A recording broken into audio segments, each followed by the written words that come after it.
आणि यानंतर एक नाशिकमधून धक्कादायक बातमी आहे। जिल्ह्यात अनेक भागामध्ये भूकंपाचे धक्के जाणवलेत। 4.3 रिश्टर स्केलचे धक्के जाणवल्याची माहिती आहे। गेल्या काही दिवसांपासून नाशिकच्या ग्रामीण भागांमध्ये भूकंपाचे धक्के जाणवतात आणि आता 4.3 रिश्टर स्केलचा भूकंपाचे धक्के तिथे जाणवतात अशी माहिती मिळते आहे।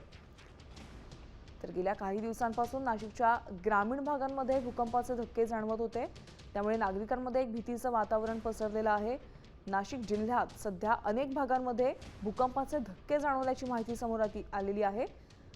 जवळपास 4.3 रिश्टर स्केलचे धक्के जाणवल्याची माहिती प्रशासनाकडून मिळते आहे। सध्या नागरिकांमध्ये त्यामुळे भीतीचं वातावरण पसरलेलं आहे।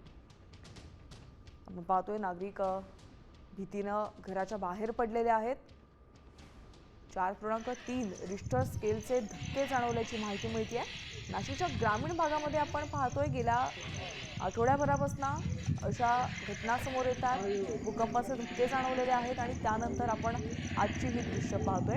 आपण थेट जाऊयात प्रतिनिधी अभिजित सोनवणे यांच्याकडून अपडेट जाणून घेऊयात। अभिजित, नाशिकच्या अनेक भागांमध्ये भूकंपाचे धक्के बसल्याचं समजतंय, काय सद्यस्थिती आहे?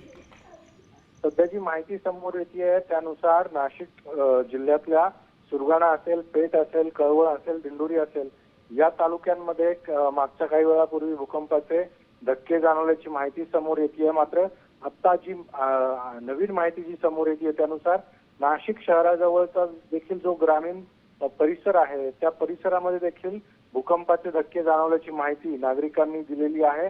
मागच्या काही दिवसांपासून म्हणजे साधारणतः 15 दिवसांपासून नाशिकच्या पेठ, सुरगाणा आणि कळवण या तीनही आदिवासी तालुक्यांमध्ये सातत्याने भूकंपाचे धक्के जाणवत होते।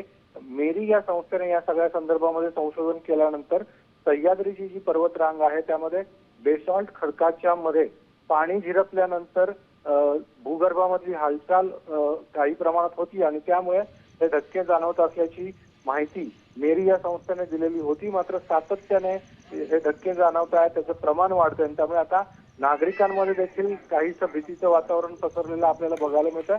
या सगळ्या संदर्भामध्ये आता प्रशासनाकडून अहवाल आणि माहिती घेण्याचं काम सुरू करण्यात आलेलं आहे। मात्र सध्या तरी ग्रामीण भागामध्ये विशेषतः पेठ, सुरगाणा, दिंडोरी, कळवण या तालुक्यातल्या ग्रामस्थांमध्ये सध्या भीतीचं वातावरण आपल्याला बघायला मिळतंय।